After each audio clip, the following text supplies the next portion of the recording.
as possible when, of course, we invited him. He was playing Stephen Watson, but then over in the latest Sovereign's birthday honours list, he is now Sir Stephen, which proves that good things happen to you when you come to Policy Exchange. And nothing to do with your brilliant achievements in Greater Manchester Police, which is what piqued our curiosity some years ago when we were doing our usual range of conference programmes through the various parties. Successive Conservative conference in Manchester were always running a gauntlet, and we'd rather dreaded it one year, and then suddenly it was absolute perfection. There was no spitting, there was no abuse, there was no shouting, there was nothing being hurled at us. And I said, what's changed here? And everyone explained to me what had changed, and it was connected with the advent of yourself about keeping the public space clear, safe, and a pleasant experience in Manchester. And I know that many of you have observed it more widely. For permanent residents of the GMP area will share that perception. So that's why we're honoured to have you today. Our guest of honour will deliver 10 minutes worth about his vision for policing the UK, and then we'll go over into an in-conversation and then turn it over to the floor for questions. Usual House rule, no question too outrageous. You just have to mention your name and organisation first. So without further ado, thank you, Sir Stephen. Congratulations. Look forward to hearing what you have to say. Thank you.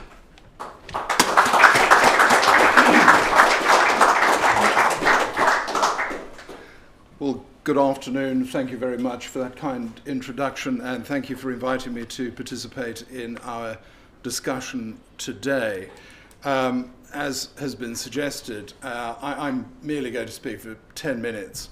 Less grandly, I hasten to add, on my vision for policing for the whole of the UK. I'm simply going to make a few key points, and I'm going to contrast those points with the Greater Manchester experience, because I think there is within that, and you may say, I would say this, wouldn't I? But I would say that there is something within the Greater Manchester example that provides cause for optimism. And cause for optimism is an important commodity in what I want, I think, to turn to, because straightforwardly, I think I want to direct my first comment to a realization that in policing, all too often today, we are observing people who we might not unrealistically, within the last several years, have assumed to be our natural constituency, are increasingly turning, sometimes viscerally, and are altogether more frequently than is entirely healthy to be heard asking the question, what the hell is going on with policing?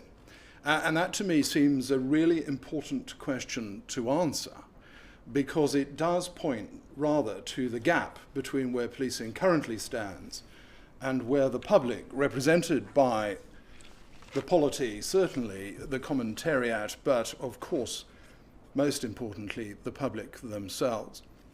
And it seems to me that it's really important that we nut into this dynamic, because again, you may accuse me, of course, of saying this, but I still believe fervently that the policing mission is absolutely essential to our country. It is essential to our lifeblood. It is essential to the fabric of family and community life. It is essential to economic growth and confidence. It is essential to a country that prides itself on abiding by the rules and keeping people safe whilst observing the freedoms and the flexibilities that we enjoy in our democracy. The policing mission is crucial, and there is a grave danger that policing in this country falls shy of what is required, but is also taken for granted. And there has to be a great danger in that. Now, how has this dissatisfaction come about? It's a combination, frankly, of general dissatisfaction.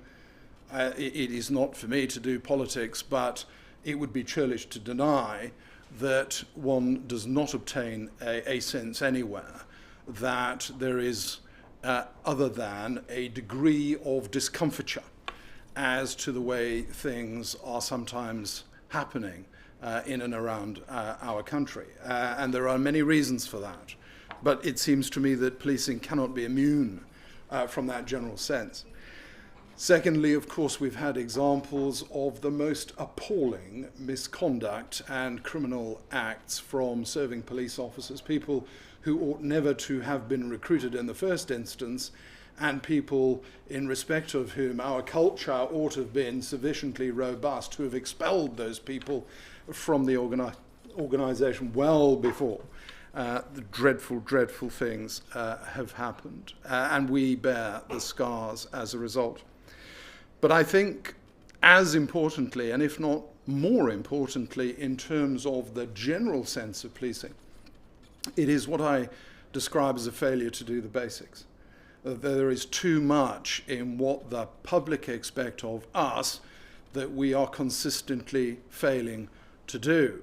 And this isn't just a perspective that I bring to bear, of course. One only has to consider the latest State of Policing report as published by His Majesty's Inspectorate. It is, of course, writ large in and around, and I agree with every scintilla of that document, that doing the basics is, by definition, the very basic start, the de minimis position wherein confidence might be obtained. And policing has, for good or for ill, and very often out of the very best of intentions, has found itself going down all manner of rabbit hole, very often driven by disputatious social discourse, the fluff and nonsense of today, driven quite often by social media. We have found ourselves going down all of these rabbit holes at the same time neglecting the basics. And I'll unpack a little bit about what I think those basics are and why they are singularly important. And of course, therein lies so much of our current difficulty. Now, the example of Greater Manchester, I don't stand before you in all humility as somebody who claims to have all the answers. But what I will say is that I am proud as a leader to have given vent to what is in the heads and the hearts of our people. I hope I don't need to persuade you that what is in the heads and the hearts of the vast, vast majority of police officers in this country is a tremendous latent force for good. And ultimately, if I had any role in this, it's simply giving vent to what was already there and bringing it to the fore. But across three broad strands, and I'll cover this off really, really quickly, three broad strands of focus in reform in Greater Manchester Police. One, I describe as organisational critical success factors. A real focus on leadership, top to bottom, and improving it. Secondly, the constitution of a really effective plan, a single point around which people can navigate. It's so important, of course, always to have a fixed point around which to navigate if you don't want to get lost. On the back of that plan, an operating model which simply means that we pull on the same end of the same piece of rope, and a performance management regime which holds people properly to account for delivering for the public, generally tethered to geography. And the fourth element within those critical success factors is attitude. And it is an attitude which has at its heart the notion that defeatism, declinism, the idea that we can't cope, telling the public that we can't do X and we can't do Y because we can't afford to do it, it's all very difficult, that has to be anathema to a positive, optimistic, engaged leadership. This is not about encouraging people to adopt the lotus position and think happy thoughts and all will be well. But it is about focusing on what we have got, what we can do, doing it well, doing it effectively, making it scalable, and delivering for the public in a really assertive way. Attitude is crucial because it is about the DNA and the psychology of the organisation. And if you believe you can, you can. If you believe you can't, you can't. The second is this notion of basics. Doing the basics attended by quality and standards and behaviour. So what are the basics? It's picking up the phone. It's getting to people. It's turning up looking like you could pull the skin off a rice pudding. It's about being smart. It's about being professional. It's about being compassionate. It's about being diligent. It's about understanding the law. And it's about demonstrating to the public that you care and you're hungry to help because they don't ring us because they want to talk to us. They ring us because bad things are happening in their lives, things that are causing them and their families great consternation. They might be victims of crime. They might be being put upon by people who need tackling. It's about recording all crime faithfully. It is about investigating every reasonable line of inquiry for every single crime. And it's about locking people up. And it's about doing all of this with vim and vigour to demonstrate to the public that we're there to be relied upon, and ideally committing as many of our resources upstream of recurrent demand to prevent bad things from happening to good people in the first place. And the third element is the reintroduction of proper neighbourhood policing as a cornerstone of our operating model.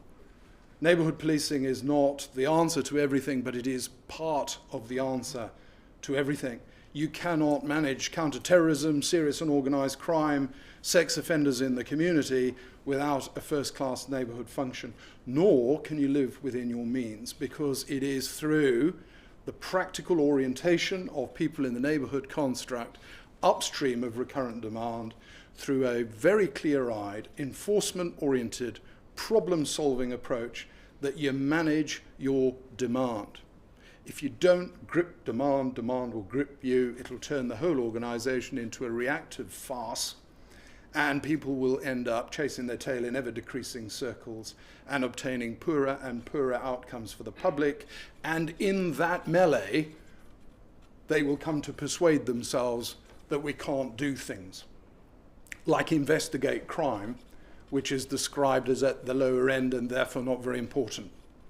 Shoplifting, petrol station forecourt drive-offs, bits of criminal damage, common assaults, these sorts of things, which are also known in the vernacular as volume crime. And these things are known as volume crime because they're committed by the majority of offenders. And so if you discount these so-called minor crimes, the majority of offenders find that they have nothing to fear from the police. And into that space, crime will grow. And you do not have to go to Cambridge to work out that if you've got a crime problem, you arrest the criminals and crime will fall. And then you're not as busy as you thought you were. And that is the experience of Greater Manchester Police. Now, I will conclude my remarks by simply saying that I'm not standing here making assertions about GMP on my own account. I am drawing, again, on the likes of HMIC and their independent and very authoritative commentary on our progress. Factually, we've gone from being in special measures, inadequate or requires improvement across every measure of the Peel inspection framework, in terms of our IQuanta scores, the things we measure across the 43, at best 41 out of 43, at worst 43 out of 43. We've gone across so many of those measures from that place to 3 years running the most improved force. We're out of special measures in record time. We're now assessed as adequate or good in all things. We're seeing crime fall. We're seeing outcomes increase. We're seeing productivity across the board massively enhanced. We've more than doubled the number of arrests. We have a 70% increase in outcomes. We're seeing public confidence follow. So much of the productivity of GMP speaks to the point that I made at the very outset, which is about what is in the hearts and minds of our people. Because you cannot have achieved the productivity bounce that we have done in Greater Manchester without the people. And it is our people that I would commend to you, in the sense that I think their achievement is truly, truly amazing. And there are some quite startling facts emerging from within GMP. 1 in 10 arrests across the whole of England and Wales is occurring in Greater Manchester right now. Question mark, why are there not more? And what is the implication of everybody doing more of what should be done for the wider criminal justice system? And of that, I suspect, more in a moment. So at this juncture, I will subject myself to your questions. But thank you for your attention. Thank you.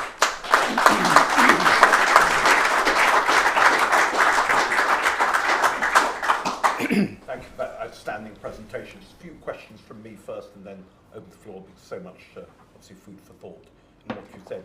in describing, quote, what's gone wrong in some ways, describe just culturally in terms of police education, the self-understanding of the young recruit now, and what the barriers to entry are to the sound outcomes, if I can put it that way, that you're talking about. What's mentally being implanted into them that ensures that we don't get the outcomes we want? Sure. To be honest, I probably look at that through the opposite end of the telescope, and I would immediately point to leadership. Candidly, I think the majority of the people who join policing, of course, are youngsters. We still get a fair smattering, and they're always very, very welcome. People come with life's experience from other walks of life, ex-military people traditionally, but we have, and they are very welcome, people from all manner of background, experience, and what have you, joining at sometimes mid-career points in their lives. But I do think that in terms of the training of young people, in many respects, the training is actually very good. And in many respects, it's rather better than the sort of training that I would have received as a young constable. So much of it is informed by approved professional practice, which is, of course, administered by the College of Policing. And I'll come back to the college in a minute, because I do think that, to some extent, the college is unfairly maligned, in my view. I think in its current guise, I think the college board is well governed. I think the college is well led by its executive lead, Sir Andrew Marsh. And I think their focus is on leadership and standards and performance. It doesn't sound terribly fluffy to me. It's the sort of stuff that I think is required. But I do think there has been a lacuna into which leadership has fallen over this last maybe 10 or 15 years. And I think leadership has become more focused on things which I will describe as ephemeral, the here today, the gone tomorrow, as opposed to the enduring characteristics of what it is that the public expect of the police. It's very easy to get caught up in this narrative of everything is terribly, terribly complex. Not so. Policing is fundamentally a simple business. There are complexities that impinge upon it. Policing is a simple business. Secondly, if we don't move with the times, then we're shown to be somehow tin-eared. And of course, I'm not advocating that we're not organically responsive to change. Of course we should be.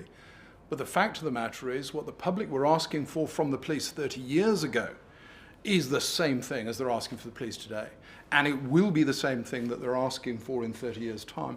And it is a failure to focus on that, and candidly, to promote people who have a track record of having delivered tangible results for the public, as opposed to people who can table a treaty which is on the interesting side of useful. And that, for me, is where I think that leadership has a big part to play in basically squaring off our young people and bringing them to a good place. And I just look at the young people that we employ across Greater Manchester. They're fantastic. There is not a deficit in terms of the quality of people that we employ at the younger end of our business. They're great people. But if the leadership's poor, their performance will be poor. If the leadership's good, then their performance will be good. It's the same for everything, whether you run a supermarket or whether you run a police force. Can I go to things where even with good leadership, there are held to be barriers to entry? And that's the understanding of the law in multiple areas. And as you know, we run here an annual Colin Crampthorne Memorial Lecture for a late friend who was Chief Constable of West Yorkshire at the time of the 7/7 bombings. And Colin always had a line, he said, perhaps it's another definition of operational independence, where he said, policemen should be aware of politics, senior policemen, but not affected by it. And so in a spirit, because of the discussion, for example, on the Human Rights Act now, and the impact of the Human Rights Act on policing is taking place across all parties. It's no longer confined to an internal discussion within one party. Everybody's talking about the human rights. I'm just interested in your reflections on the impact of the Human Rights Act on policing, I think of one area particularly, of course, the Ziegler decision in respect of public order, which it's held by no one force mentioned here, but there have been a number of chief officers who said we can't do anything on the public order front until Ziegler is overturned. It'd be grateful for your, not just on Ziegler, but the wider thing, the Human Rights Act. How's it altered the framework since it came in? Well, it certainly altered the framework, and of course, the Human Rights Act is part of the panoply of the legislative machinery within which we have to operate. And candidly, as a police officer, it is less helpful for me to pontificate on what the legislative framework should look like. It's simply observing what it is and faithfully serving it in the public interest. However, there are manifestations of the Human Rights Act which I think impacts policing and society more generally. I mean, classically, foreign national offenders and the ability to deport people. Article 8 of the Human Rights Act, which is clearly the thing most advocated for in appeal tribunals. These are the things often held to be the reason to overturn a decision to deport a convicted person. It seems to me that is entirely unhelpful, particularly when people are simply claiming on the basis of having very often fecklessly fathered a number of children in our country that they somehow shouldn't be deported because they have the right to a family life. Well, I suspect most of the public beg to differ. So there are some implications of these issues which I think impact policing. But if we narrow it down to your point about Ziegler and policing public order is a phenomenally difficult thing to do and to do well, because we pride ourselves on being a democratic country. We pride ourselves on giving people their God-given right to protest, and that is right and proper. But it always comes down to a balancing of competing rights and entitlements, such that the rules of the game are set so that everybody can access their rights without impinging upon the rights of another. Now, it seems to me that where Ziegler has raised the bar on what constitutes a public nuisance, that has been difficult for policing in the sense that the provable object of the exercise is much more difficult to achieve in evidential terms, and as a result, some element of stasis seems to have crept in. The public, on the other hand, really don't understand that. And that is not intended to be a patronizing comment. It's not, frankly, the public's job to have to understand that. They just can't get their head around why it is I've got a Just Stop Oil protest in town and I can't get to the airport to pick up my old mum who's visiting from Australia. I can't get to a funeral. I can't get to a hospital appointment. My take on that is there's always more than one way to skin a cat. And this for me is not, and please I hasten to add, this is not about seeking to in any way circumvent the law, but just take the ubiquitous protest whereby people have taken to positioning themselves in the middle of the highway and stopping all traffic and all the rest of it. Well, Ziegler makes it very difficult to prove the sort of annoyance, the public disruption and all the rest of it, but it is an offence to obstruct the highway. My instruction to my people is tell them not to obstruct the highway, and if they say no or take no notice of them, then arrest them. The fact of the matter is this is going to result in a slap of the wrists before the court.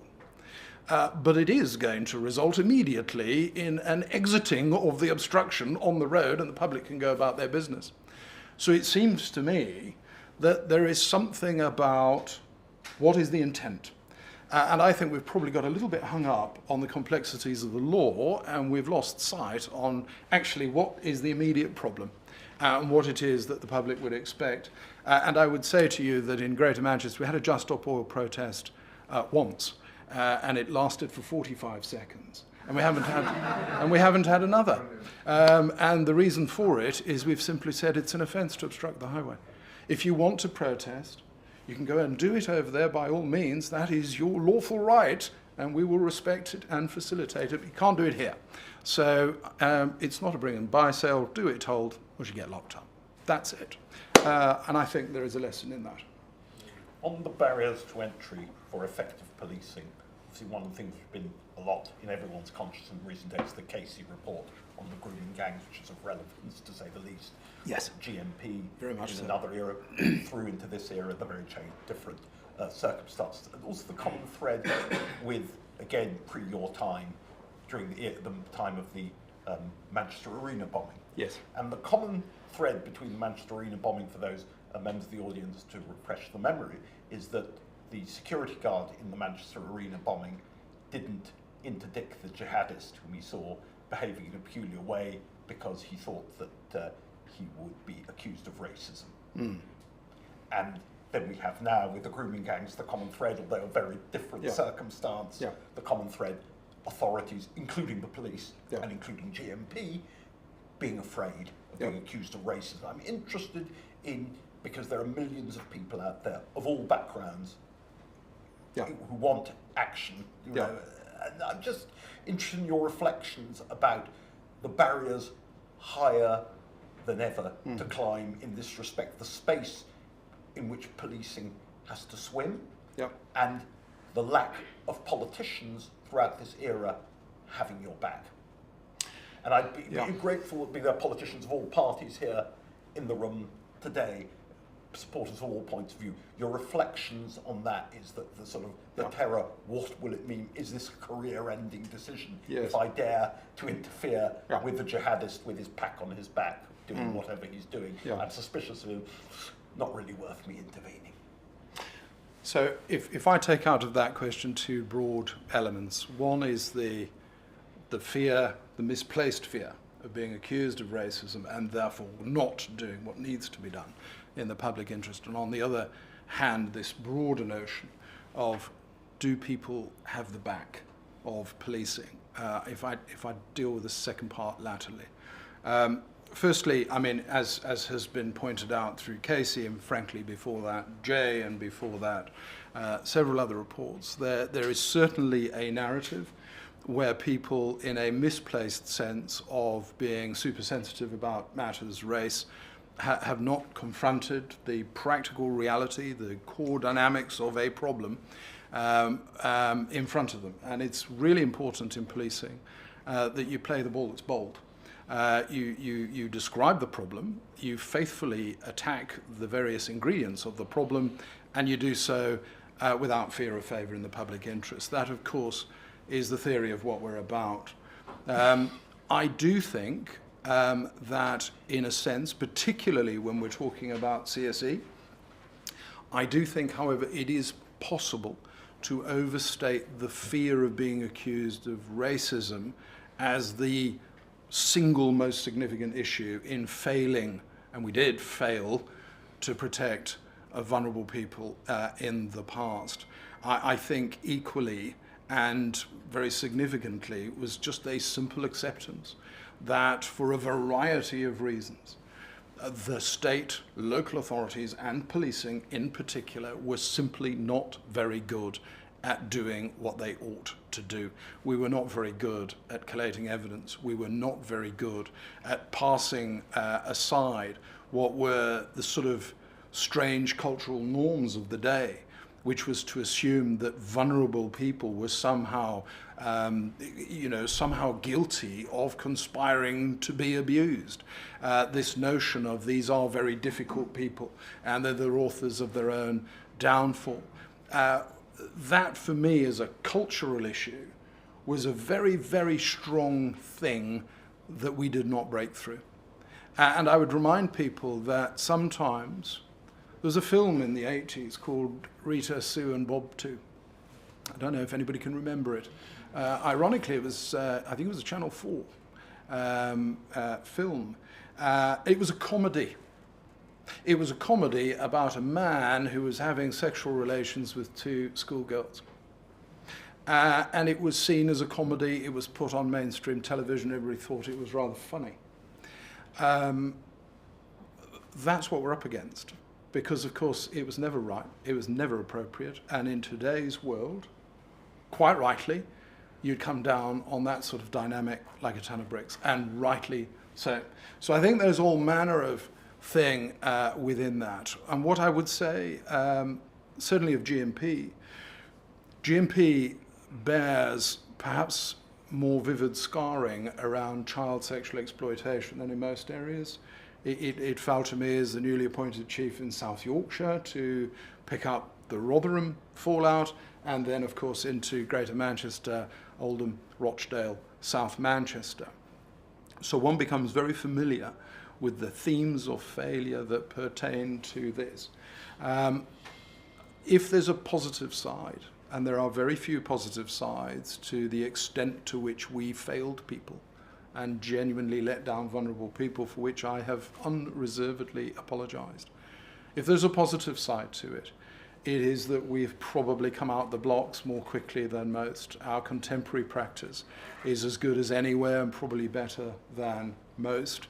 And the reason why, if you look at the Casey report recently published, the prominence of GMP statistics, which probably holds up the point that too many of our statistics, too much of our data collation is too poor and too porous. The reason why the GMP data is so prominent is because it's accurate, and it is a reflection of calling the problem as we see it and dealing with it very effectively, and that is very much what we're doing at the moment. In the latter part around broader accountability, have people got the back of the police? No, is my humble submission, not to the extent that they should.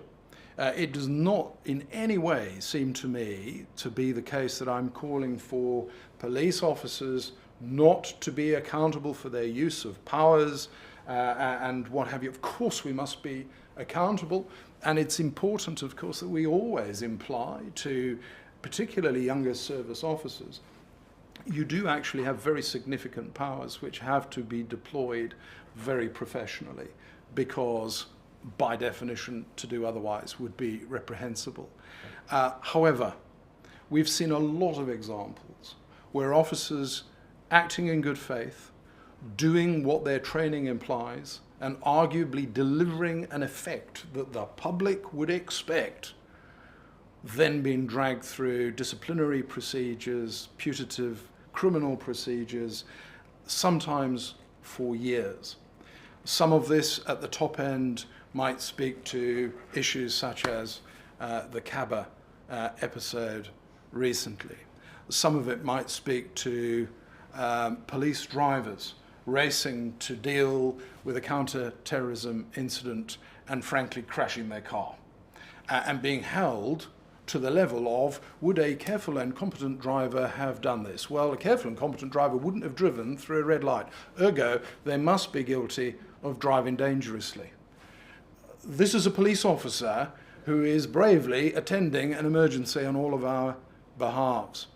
Police officers who sometimes, in tackling people bravely and courageously, and are had up for using agricultural language whilst so doing.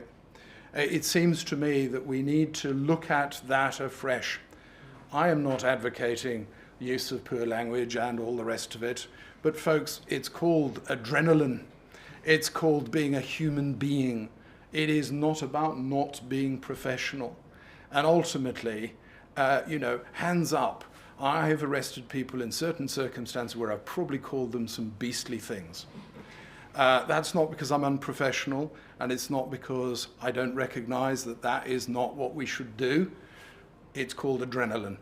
And ultimately I've seen, and there are examples that I could give that I don't want to give for fear of interfering with extant cases, but there are examples where I know my people have done the right thing for the right reasons, in good faith, in line with their training, and in the very best service of the public, who are now being dragged through the IOPC and the CPS routes. And I'm sure we'll come to the right answer. But I also know that in the meantime, it's created great anxiety, and this will go on for years. That for me is unconscionable, which is why I am very supportive of what the Home Secretary is currently sponsoring, and that is driving through the so-called accountability review, which is to raise the bar, to say fundamentally, if people are acting in line with their training and in the best instincts of what is the right thing to do, we ought to have a rebuttable presumption that whatever happens, happens.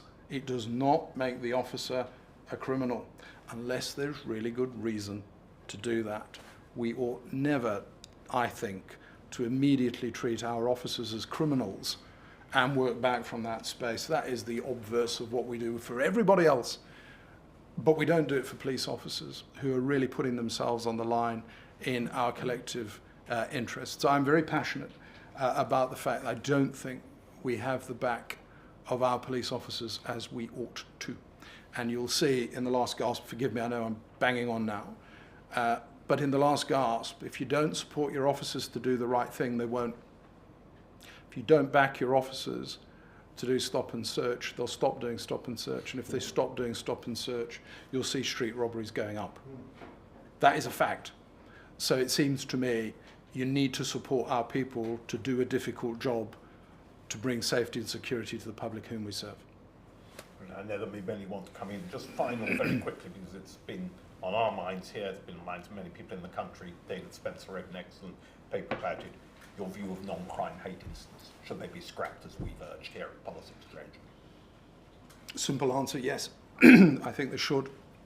I think it's. I think the policy's passed its sell-by date, and I think it is now bringing us into a place where, whether it be the label of two-tier policing, whether it be a label which attaches, and this is the antithesis of doing the basics, is sometimes being seen to be involving ourselves in places where folks will argue, and rightly in many cases, that's not for the police. Why are they so assiduously doing things they oughtn't to be doing, at the expense very often of the things that they should be doing but apparently aren't? So I think it brings us into conflict with the public perception of what is right and proper. All I would say is, firstly, we do need, and I'll do this very briefly, but we do need to go back to the provenance of the policy. The provenance of the policy was not born out of some sort of, woke-centric thing that just is designed to hack the public off. It was designed to say that there are occasions where vulnerable people are put upon repeatedly in a sub-criminal way, and as a result of our not knowing about these things, some dreadful things occurred. And I refer to the Fiona Pilkington case, where a woman and a disabled child end up taking their own lives because of being victimized by repeated antisocial behavior. So some of that policy was designed to say, we need to be smarter at understanding who vulnerable people in our community are being put upon, and we need to be able to sort that out. That's what it was designed to do. What it morphed into was pretty much anybody with a protected characteristic who perceived themselves to be a victim of an incident because of that protected characteristic was automatically recorded. I think that was a mistake, and I think it went too far. The policy, of course, was reviewed, and rightly so. The threshold was increased to say, well, you might perceive yourself, but unless there's any evidence of it, and unless there's evidence that the thing that you are asserting actually had at its heart the potential to cause you harm, it won't be recorded. That is the status of the thing today. But what I would say is, because of those difficulties that I've already enumerated, I think there are a couple of things that have changed. One, frankly, it's become a poster child for things that the police are doing that the public don't approve of, and it's become a stick to beat us with. So if we can remove the stick, let's do so. Secondly, I think our ability now through use of technology to interpret data, to analyze data, to make sure that our tasking, our intelligence development, and our ability to react to a recurrent problem is much more enhanced than ever it was, and it cannot be beyond us, notwithstanding the disappearance of that policy, to be able to continue to do that. And the third ingredient is, I think, the resurgence of a properly effective neighbourhood policing function is crucial in this space, because if, as a neighbourhood police officer, recurrent demand, whether it affects a victim or a particular location, or whether it's been perpetrated by an individual offender, that is policing 101. You ought to be sorting it out. And what I would say, again in support of the college, who of course as the owner of this are frequently accused of almost seeking to force this down the necks of the police service.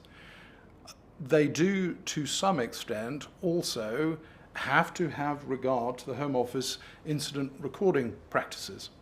So it isn't that they've just dreamt this up for themselves. They also have to have regard to some things which are in the care and control of the Home Office.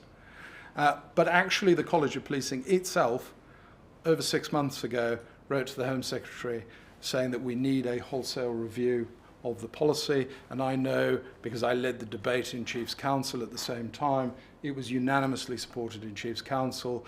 The Home Secretary has given a positive endorsement of the notion that we need a wholesale review. I would go further. I wouldn't simply review the non-crime hate incident nomenclature.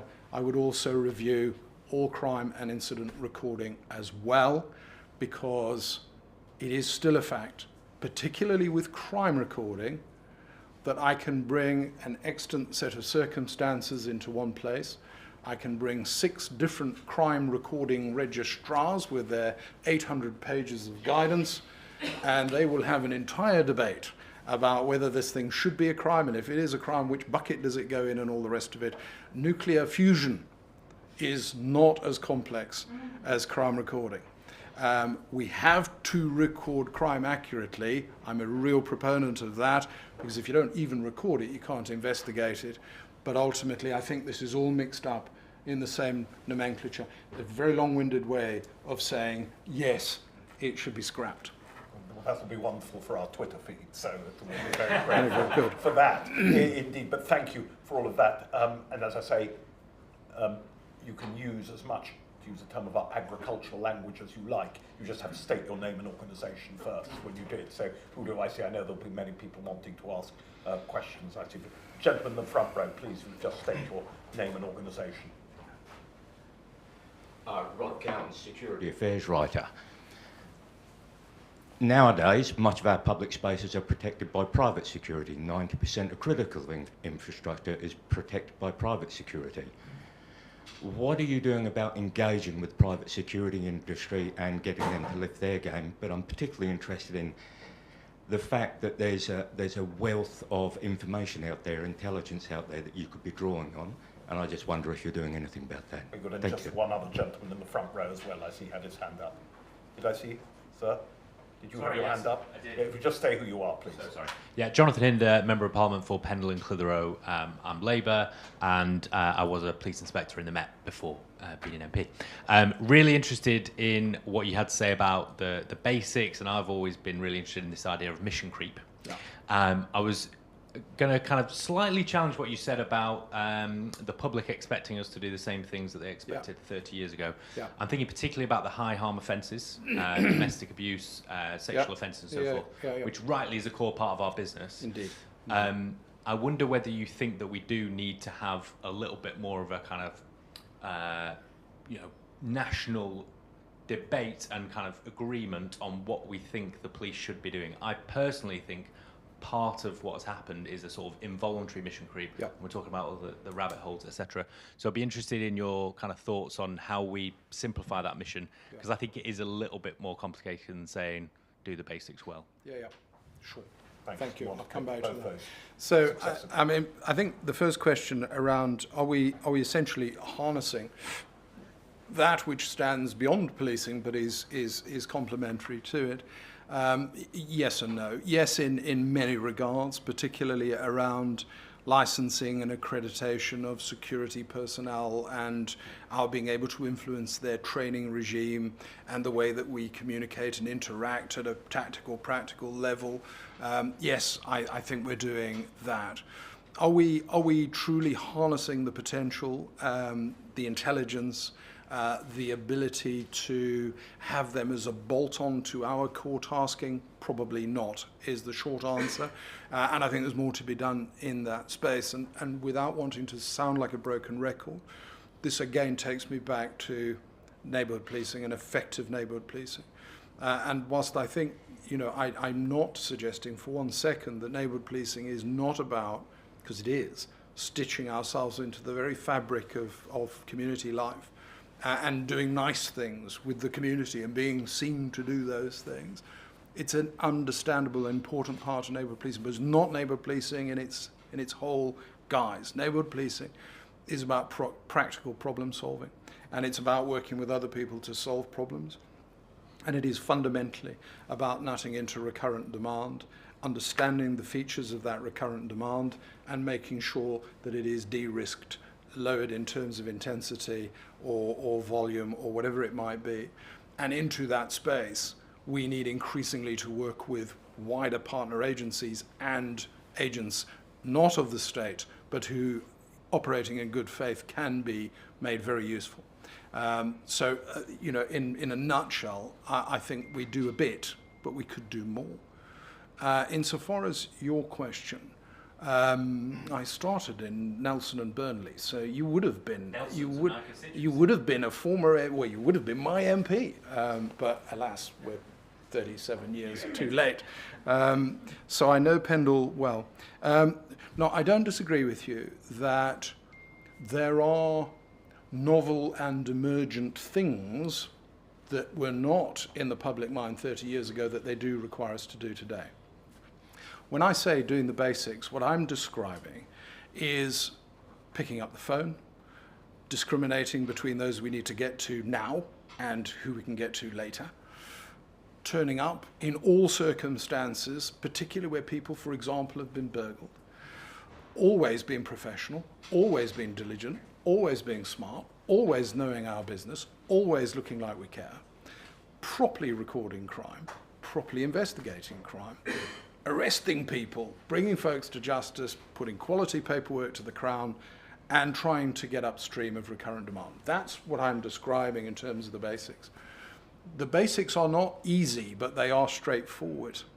The other thing about the basics, aside from it being of a more enduring characteristic than some of the more contemporary stuff, doing the basics well also means that you control your demand. If you are tackling criminality, antisocial behaviour, repeat offenders, and all the rest of it, you will create the pivot space organisationally to react to that which is genuinely novel and emergent. So 10 years ago, most of the MOs that speak to cybercrime literally didn't exist because the technology wasn't present. So it's absolutely an acceptance that there are things that are now upon us that we have to deal with. But actually, if you don't do the basics well and demand grips as it has done, the organisation is only ever 2 inches away from drowning. And when the new and emergent thing comes, we drown. And then we start flailing about and making stupid decisions. Doing the basics properly means, generally speaking, you push that demand away, you get to a point where you are in control of what is going on, and when those new and emergent things comes to the fore, you have the pivot space to focus appropriately, to reorientate, retrain, gear, purchase technology, do all the good things that you need to do to combat this new thing. And it's into that space that I think, you know, we're in violent agreement.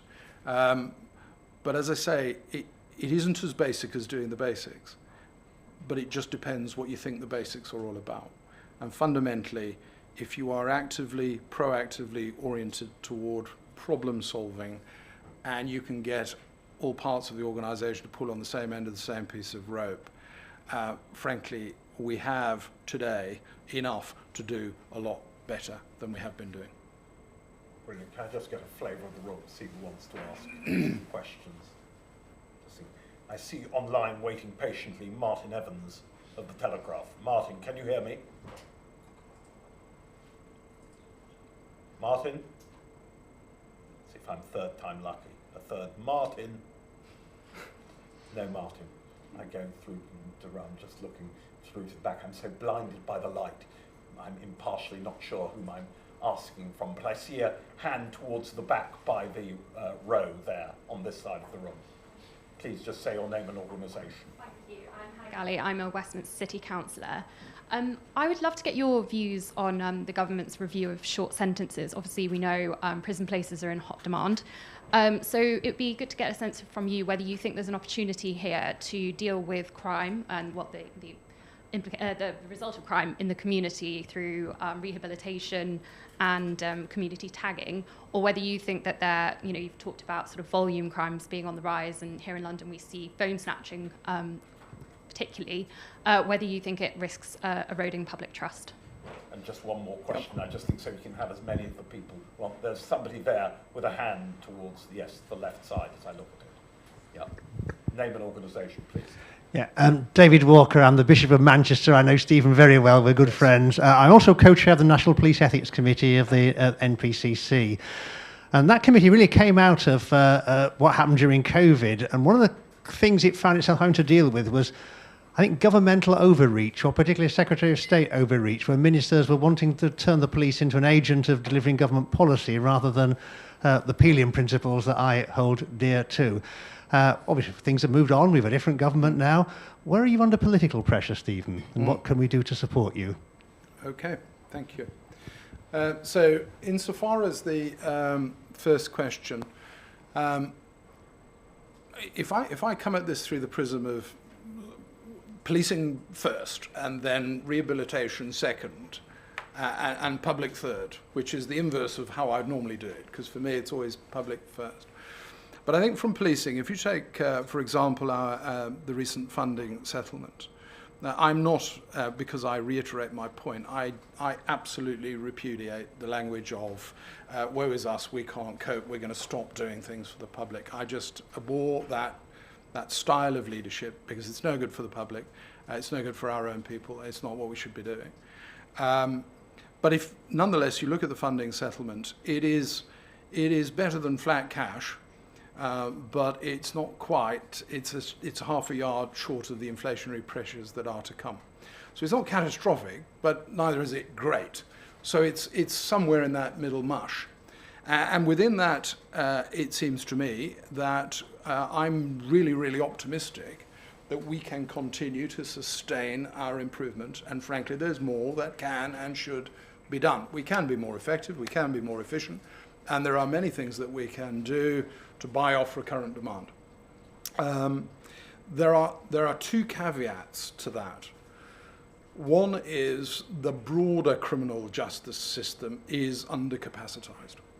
So what I'm calling for is, frankly, more policing, more enforcement, more people being arrested. The criminal justice system can barely cope with what we're doing today. So I have people who are being remanded for trial hearings in 2028. What are we going to do if we doubled arrests in this country? Ironically, if policing actually did what the public want us to do, how on earth are we going to cope? We need more courts, we need more prisons, we need more sitting days, we need the whole nomenclature of the wider criminal justice system to expand to deliver what it is that the public want us to do, because otherwise all we're doing is creating much bigger waves that are simply slapping into the same old seawall. Now, part of that mix has got to be that we can't just keep banging people up, because we don't have the capacity practically, as is famously clearly now the case. We know already that we're going to be letting out of prison early a whole bunch of people, and I get the reasons why. You know, the fact of the matter is our prison estate is overtopping, so we have to do something.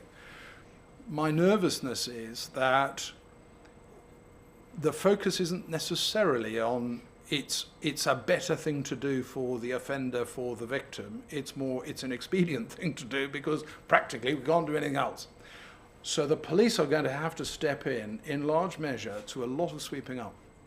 It seems to me that actually there needs to be a lot of investment around the probation side of things. Probation's been through a torrid time over recent years, over many years. And frankly, probation just isn't as effective as it needs to be.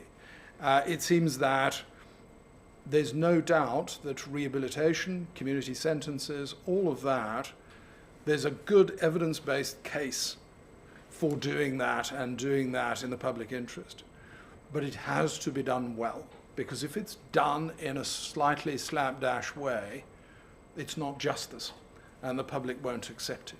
And the reason why there are too few people sentenced to community service as opposed to less than 1 year behind bars is because very often at the level of the magistracy, let alone the Crown Courts, people will basically take the view that for what is before me, doing other than sending them to prison doesn't feel like justice for the victim. So I think we need to really step that up. I'm not getting into a whole issue around penal policy to be here all day, and frankly, I'm not an expert. All I know is that prison doesn't work for offenders, but it does work for victims. And until we can sort it all out, my preference is to focus on the victims. So I'm going to keep on banging away as many criminals as I can, and the court's job is to sort it out. But I know that actually we really need to do more in the rehabilitation space. We need to do more in preventing people from going into the criminal justice system in the first place. We need to recognize that putting in people in prison for less than 12 months is a complete waste of time and money. And frankly, it doesn't satisfy the victim either. So there's a tremendous amount for us to be done. What I worry about is that this is coming organically as opposed to by design. And I think in the short term, policing is going to have to pick up a lot of what we currently don't have to do. And so whilst I reiterate my point, I think we are resourced today to do better than we have been doing with what we've got. But if you put a whole slug of extra demand onto policing, we could end up struggling with that. And I think we need to work that through collectively. Bishop David, nice to see you. I'm sure people will be impressed to know that I travel with my personal padre in all spheres, a very senior padre. Insofar as political pressure is concerned, politics obviously washes backward and forth across our world. Ours is never to do politics. Ours is always to be faithful, impartial servants of the law, accepting that they are politicians who set the law, change the law, and can legitimately, in the public interest, require of the police to do certain things. And that, for me, is something we always have faithfully to observe. However, it's so very important that we wear our impartiality very prominently. And that is why, in some regard, when you're dragged into the culture wars and all the rest of it, it's very difficult not to be assumed to be passing judgment on the validity of one cause or another when you simply refuse to play in that space. But ultimately, policing ought to keep itself out of these things, because to do otherwise calls our impartiality into question. And our impartiality is intrinsically linked to our legitimacy. And if we're not legitimate, we won't have the consent of the public. If we don't have the consent of the public, we don't have trust. And if we don't have trust, we can't police. And if we don't have any of those things, then this is not our green and pleasant land. And that's what we all have to fight for. So I think we need to be very clear about who does what, but policing needs to plough its own furrow in the public interest, whilst, of course, respecting the fact that there are people who have every democratic right and mandate to require of us at a strategic level changes of direction. That is perfectly legitimate and something that has to be respected. Final stands of questions, as I said, because time is short today. I'm just trying to see who else is. Gentleman on the side there, first of all, yes. Name and organisation, please. Hi, it's Ben Ellery from The Times. Hi, Sir Stephen. Very interesting today. Just on the Baroness Casey's review into grooming, today the detective, former GMP detective Maggie Oliver, who blew the whistle on Rochdale, is saying that she still believes it's going on, grooming's going on, and people aren't listening to the victims. And she runs a foundation now, I think, for victims. Just interested in whether you still believe that it's happening and they aren't being listened to. And also, sorry to ask another question, but with regards to the spending review, are you now concerned that the 13,000 neighbourhood officers that were promised will not materialise? Yep. That's it. Thanks. Okay. And I think that also, to some degree, takes account of the question which I just see has come up online from Martin Evans of the Telegraph. I hope that's reflected his concern accurately. I'm sorry we couldn't hear from him directly for technical reasons. I see one or two other people at the back. There's a gentleman at the back in a blue shirt looking to, name an organisation, please. Thanks, Dean. Ian Austin, I'm a member of the House of Lords. I agree with everything you've said. Everything you've said. I think it has been brilliant and refreshing to hear all of that.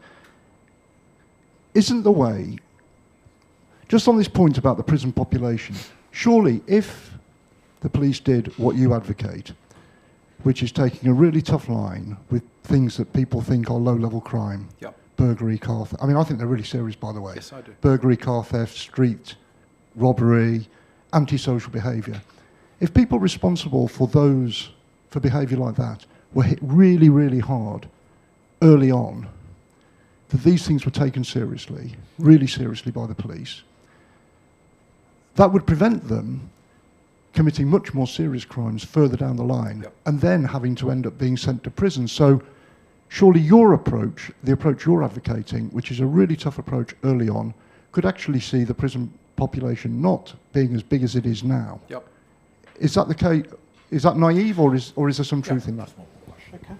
Okay. Well, just one more question. My apologies for anyone who may have been disappointed. I'm just trying to see who I may have missed out and then try and make a wholly subjective assessment. The gentleman over there, please, whom I can't see who it is again because of the light, but I hope I haven't offended anyone else. Thank you. Will Lexington-Jones, I'm a Detective Superintendent at the Met Police. What's your view on the difference between troubleshooting and leadership? Where does the one shade into the other when you're taking a challenge from a low baseline and then moving it forward to something that's sustainable? And my sub-question to that is, if you somehow disappeared tomorrow, how confident are you that what you've done in Manchester would continue to develop in your absence? Yeah, good question. Thank you. Okay, so you're testing my mental dexterity, remembering all three questions, but I'll start with our friend from the Times. So Maggie Oliver, of course, doughty whistleblower, somebody who, of course, did a tremendous amount of good in terms of blowing the whistle on what, of course, is now well documented to have been an egregious failure, particularly in and around Rochdale. Frankly, I cannot sit here and say that grooming doesn't occur now. Of course, it does. Unfortunately, child sexual abuse occurs all the time. However, what I can say is that I am entirely confident that the situation today in Greater Manchester is, as night follows day, totally different to what pertained at a point some 20-odd years ago. And I would say that in the sense that we're just in a completely different place. Again, at Christmas last year, His Majesty's Inspectorate published their inspection into police child protection arrangements. It's there for people to read. You will see what they say of Greater Manchester Police. And as it happens, at the beginning of next month, there is the Part 4 report commissioned by Andy Burnham, the Mayor, who's been very active in this space, which speaks to the efficacy of contemporary child protection arrangements, which speak not only to GMP, but crucially to our wider partner agencies. And HMIC, uniquely in this context, did a joint inspection together with Ofsted. And of course, these very authoritative, very objective and very detailed reports will always highlight grounds for improvement, and that is part and parcel of what they should do. But broadly speaking, the narrative is very positive, that what is being done today represents the very highest of professional standards, and the chances of a child slipping between the cracks of deficient agencies today is much reduced on whatever it has been. And what I would say that in the GMP of today, not only am I confident that our current arrangements are good, but we have also resourced ourselves to make sure that those who did commit dreadful offences in the past and think that they might have got away with it are being brought to book. I have an entire syndicate, a major investigation team dedicated to CSE. We literally have over 100 detectives dedicated to this. You saw last Friday the latest in Operation Lytton, which is one of 8 operations into historic sex offending. 7 offenders were convicted. That follows 5 that preceded them, with 37 in total charged and awaiting trial during the remainder of this year. Operation Lytton, I reiterate, is one of 8 historic investigations, all which speaks to Rochdale and Oldham, and so we are bringing people to book literally by the dozen. And so our experience, our bearing the scars of having performed poorly in this place is now riven through contemporary practice. And so the idea that it's still happening as if nothing has changed, I'm afraid I have to disagree with, and I'm very, very assured of that, because it runs to the very core of what we concern ourselves with as a key priority. And I have some faith that HMIC's own inspection corroborates what it is that I am asserting. Moving to the point about general approaches to severity of sentencing and taking people on at an early stage. I think to an extent, I don't know, I'm not an expert. All I would suggest is that it does appear to me logical that if you clamp down hard on things at the beginning, you might end up with a short-term hump, but eventually it will drop off. And when that thing drops off, you get back to equilibrium, but you end up doing a much better job with the same resource than you started out with. And when it comes to sentencing, I'd remind people that, for robbery, the maximum sentence for robbery is life imprisonment. The maximum sentence for burglary in a dwelling is 14 years. That's on the statute book today.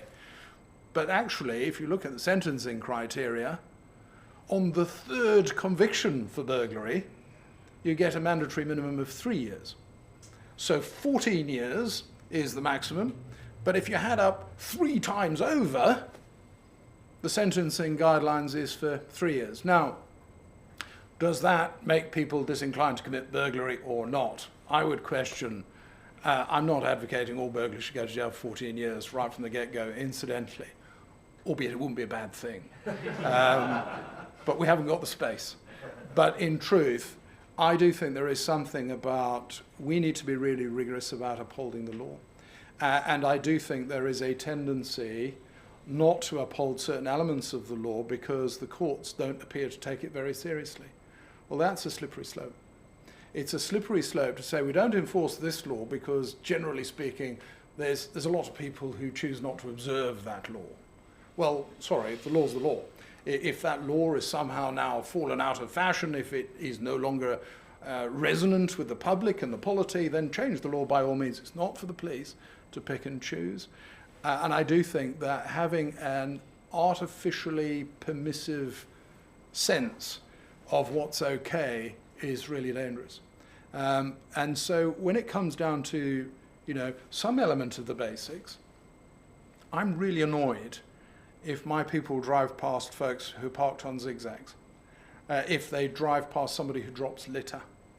I don't want them to walk past a place that smells of urine or cannabis, is strewn with litter and graffiti. It's not our job to clean off graffiti and to lift up litter.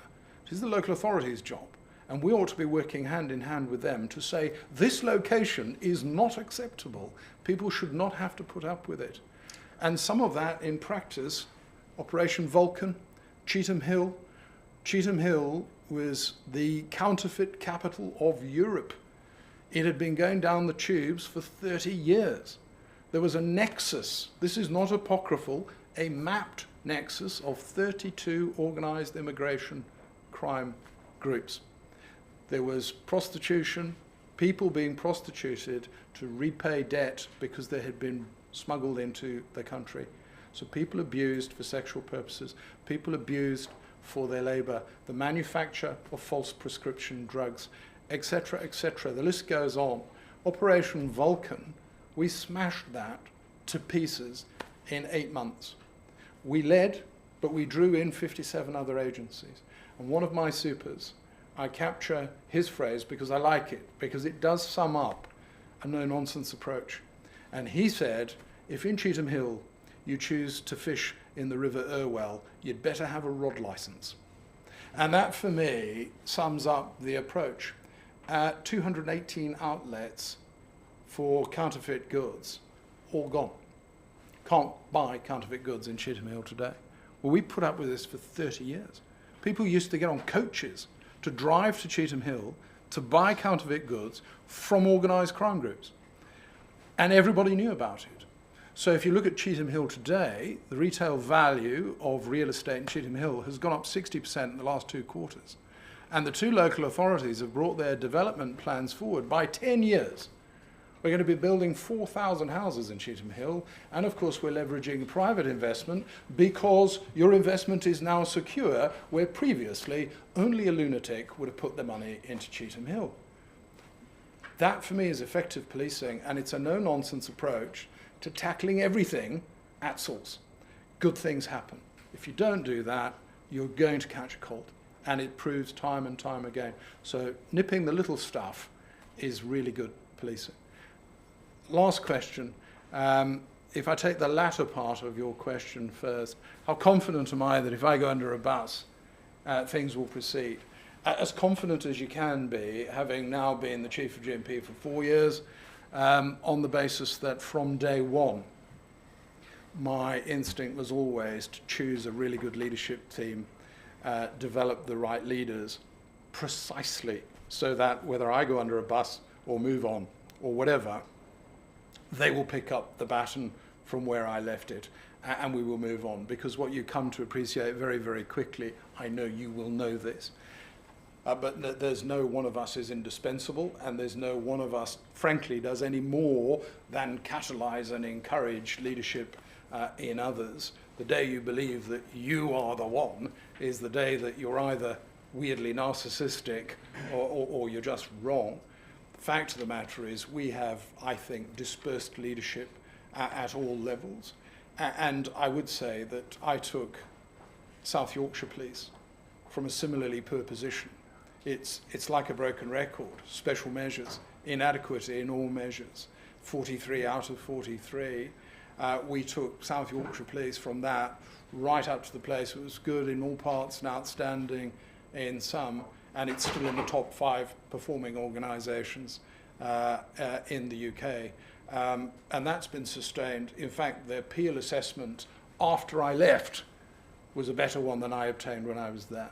And so I do take some comfort that if you push into wider leadership and you encourage the right types of things, people will carry it forward. And the very last point, I think you said, where does troubleshooting meet leadership? I think it's a combination of both, doesn't it? Leadership has got to be to set the vernacular, set the broad ambition, create the mood music, influence the psychology of the organisation, which is really important. And I go back to this point, this is not about a fanciful sort of sitting around on beanbags thinking positive thoughts. It's just saying you cannot be a pessimist, you cannot be defeatist. If you're a leader, you've got to be positive, you've got to do with what you've got to the best of your ability, and to do otherwise is anathema to the psychology of the organisation. Thereafter, when that starts to whirl, it is about just lifting stones. And that's where your troubleshooting comes in, to say, I've now got the time and space to say, I'm now going to lift that particular stone up, and I'm going to concentrate on that for the next 3 to 6 months, and we're going to do something that will shore us up for future generations, because it is that's imperative in making what we do sustainable.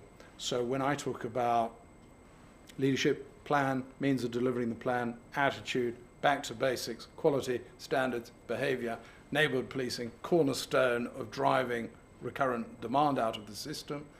The key for me is quality, standards and behaviour. That is the ingredient that takes you from good to outstanding, and it's also the thing that makes what you're doing sustainable, and that's what we're doing now. Thank you. Well, like all the best events, it's run over time effortlessly with virtually nobody leaving during that period, so that's a great sign. It's been a masterclass minded of Lord Austin's point there about catching things early. It reminds me of the line in the Lionel Bart musical, Oliver Fagin on Bill Sykes. I recall he started small. You've got to pick a pocket or two before they go on to bigger things. But in the other words of Fagin in that musical, be back soon. And so that's what we like. I think we all want to express appreciation to you for what you've been able to present here today.